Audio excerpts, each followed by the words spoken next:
ಭದ್ರಾ ನೀರು ಬಿಡಲು ಆಗ್ರಹಿಸಿ ಆಗಸ್ಟ್ 19ಕ್ಕೆ ಹೆದ್ದಾರಿಯನ್ನ ಬಂದ್ ಮಾಡಲಾಗ್ತಾ ಇದೆ. ಬಂದ್ ಮಾಡೋದಾಗಿ ರೈತ ಒಕ್ಕೂಟ ಎಚ್ಚರಿಕೆಯನ್ನು ಕೊಟ್ಟಿದೆ.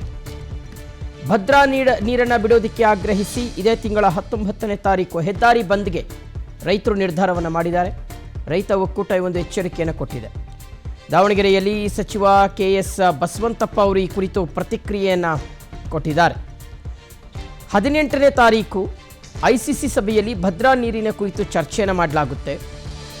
ರೈತರಿಗೆ ಅನ್ಯಾಯವಾಗದಂತೆ ನಿರ್ಣಯವನ್ನು ಕೈಗೊಳ್ತೀವಿ. ಸಭೆಯಲ್ಲಿ ಸಾಧಕ ಬಾಧಕಗಳ ಕುರಿತು ಚರ್ಚೆಯನ್ನು ಮಾಡಲಾಗುತ್ತೆ.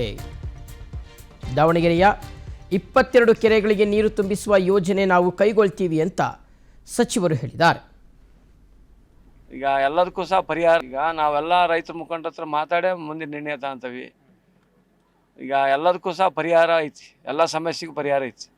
ಅದು ಸಾಧಕ ಬಾಧಕ ಚರ್ಚೆ ಮಾಡಿದ್ರೆ ಅದ್ರ ಬಗ್ಗೆ ಮಾತಾಡಬಾರ್ದು ನಾವು. ಈಗ ಅವರು ಹೋರಾಟದ ಅವ್ರದ್ದು ರೂಪವೇಶಗಳನ್ನ ಅವ್ರು ಹೇಳ್ಬೋದು. ಆದರೆ ಸರ್ಕಾರ ಜೊತೆಗೆ ಅವರು ಒಂದು ಬಂದು ಚರ್ಚೆ ಮಾಡಿ ಆಮೇಲೆ ಬೇಕಾದ್ರೆ ಮುಂದಿನ ನಿರ್ಣಯ ಏನಾದ್ರು ಮಾಡೋಣಂತ. ಮುಂದೆ ಈಗ 22 ನಮ್ದು 22 ಕೆರೆ ಈಗಾಗಲೇ ಯೋಜನೆಯನ್ನು ಪ್ರಾರಂಭ ಮಾಡ್ತಾ ಇದ್ದೀವಿ. ಅದನ್ನು ಸಹ ಕೂಡಲೇ ಈಗ ಟೆಂಡರ್ ಕರೀಲಿಕ್ಕೆ ನಾನು ಸಂಬಂಧಪಟ್ಟಂಥ ಅಧಿಕಾರಿ ಸೂಚನೆ ಕೊಟ್ಟಿದ್ದೀನಿ. ಅದನ್ನು ನಾವು ಸದ್ಯದಲ್ಲೇ ಎಲ್ಲ ನಮ್ಮ ಶಾಸಕರು ಸಚಿವರುಗಳು ಚರ್ಚೆ ಮಾಡಿ ಆ 22 ಕೆರೆ ಯೋಜನೆಯನ್ನು ತುಂಬಿಸೋಕ್ಕೆ ಮೊದಲನೇ ಆದ್ಯತೆ ಕೊಡ್ತಾನೆ.